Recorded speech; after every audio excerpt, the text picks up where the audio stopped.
Hola, en esta ocasión quiero compartirte un tema de investigación en el cual yo estoy trabajando, para que te puedas dar una idea de que las herramientas que te comparto en mi canal son buenas para poder realizar investigación de calidad. Este tema tuve el honor de poder presentarlo en el Congreso Nacional de mi país, con el título Simulación numérica de la convección térmica en el gran océano de la Luna Europa. Déjame hablarte un poco acerca de la Luna Europa. Europa es una de las 79 lunas conocidas de Júpiter y en esta imagen podemos ver su estructura interna. Contamos con un núcleo de hierro, un manto rocoso y una corteza de hielo. Lo más interesante de esta luna es que se especula existe un gran océano que envuelve a toda la luna, entre el manto rocoso y la corteza de hielo. Pero ¿cómo es posible que un fluido pueda estar en ese estado ahí? Bueno, los modelos más acertados son las fuerzas de mareas. Las fuerzas de mareas son fuerzas resultantes en sistemas binarios de cuerpos masivos, como por ejemplo Europa y Júpiter. Estas fuerzas deforman a Europa y estas deformaciones dan lugar a fricción. Esta fricción da lugar a calor y entonces al estar en contacto con la capa de hielo, pues lo derrite y es ahí donde se puede mantener el fluido en ese estado. En un estudio que se hizo en el 2016, se estimó el perfil de energía disipada por fuerzas de marea en el manto rocoso de la Luna Europa.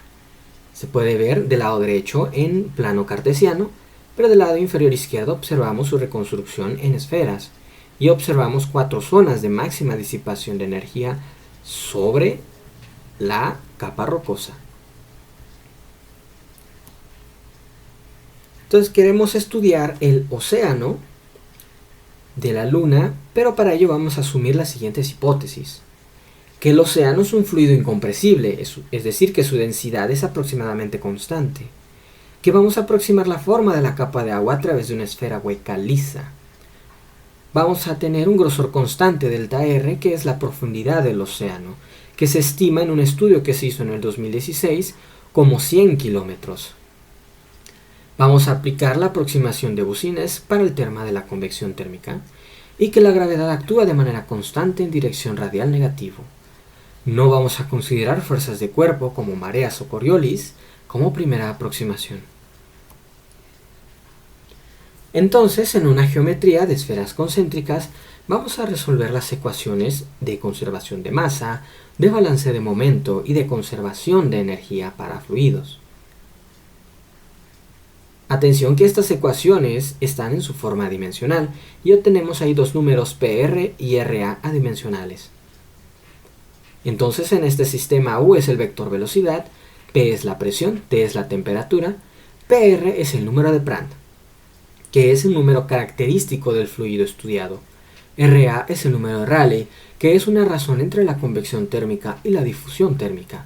Entre más grande el número de Rayleigh, más grandes los efectos de convección térmica.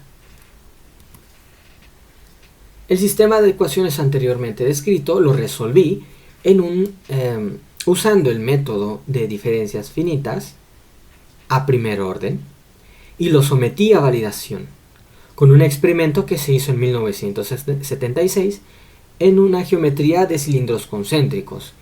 El cilindro interno se calienta, el cilindro externo se enfría, hay aire ahí en medio y tenemos a la gravedad actuando hacia abajo. Entonces tenemos convección, difusión térmica, ¿sí? Que del lado izquierdo vemos una imagen de una fotografía de las isotermas de este experimento.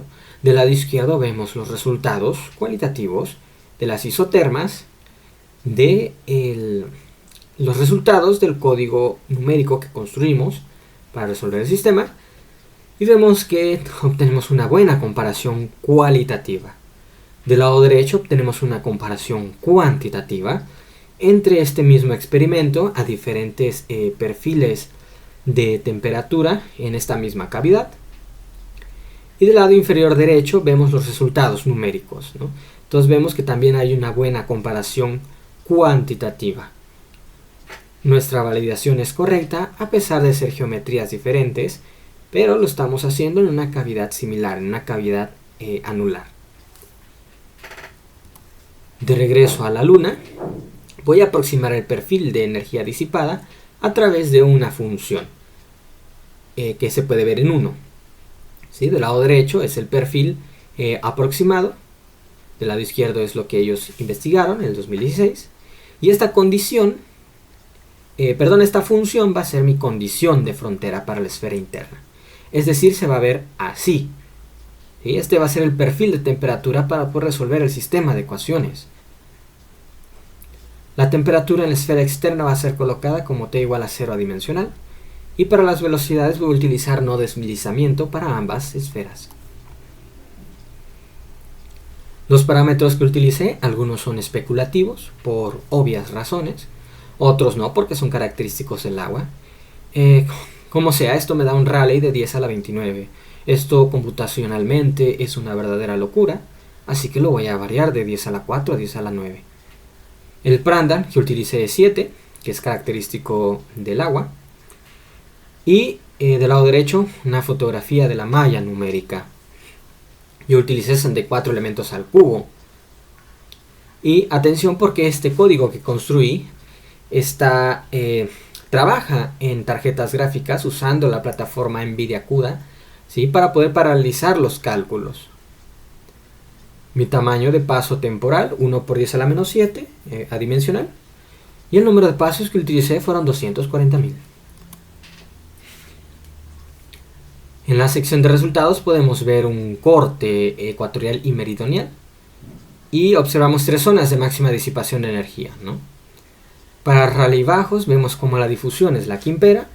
Para Rayleigh 10 a la 6 vemos ya como la convección empieza a darse lugar. Y para Rayleigh 10 a la 8, 10 a la 9 vemos ya como la convección empieza a dibujar celdas más complejas, ¿no?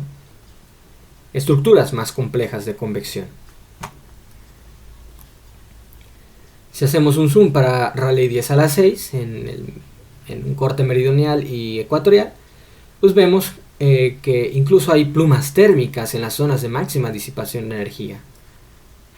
Para un corte ecuatorial vemos el campo de velocidades y la física aquí es: en las zonas de máxima disipación de energía el fluido se calienta. Como está la gravedad, asciende por flotación, ¿sí?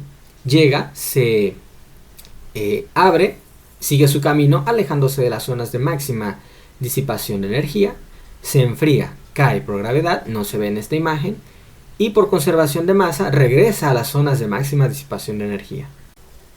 Si yo visualizo las líneas de corriente en ParaView, lo que se ve es esto, que vemos circuitos cerrados, ¿sí?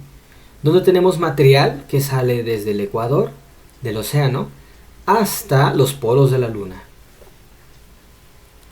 Si veo las líneas de corriente para diferentes números de Rayleigh, de 10 a la 4, 10 a la 9, pues observo estos mismos loops, estos mismos circuitos, pero para Rayleigh 10 a la 8, 10 a la 9, donde la convección ya es la que impera, pues tenemos ya incluso interacciones en estas líneas de corriente con las otras zonas de máxima disipación de energía. Pero independientemente de eso, pues todas muestran que tenemos material hacia los polos, ¿no?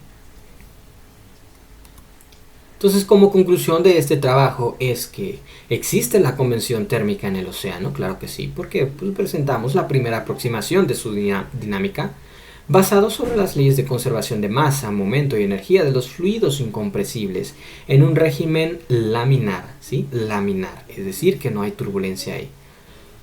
¿Tenemos un océano dinámico por convección térmica? Claro que sí. Y que existe el transporte de material hacia los polos por convección térmica. Entonces pueden generarse celdas de tipo Rayleigh-Bénard y plumas térmicas en las zonas de máxima disipación de energía. Bueno, muchas gracias por tu atención.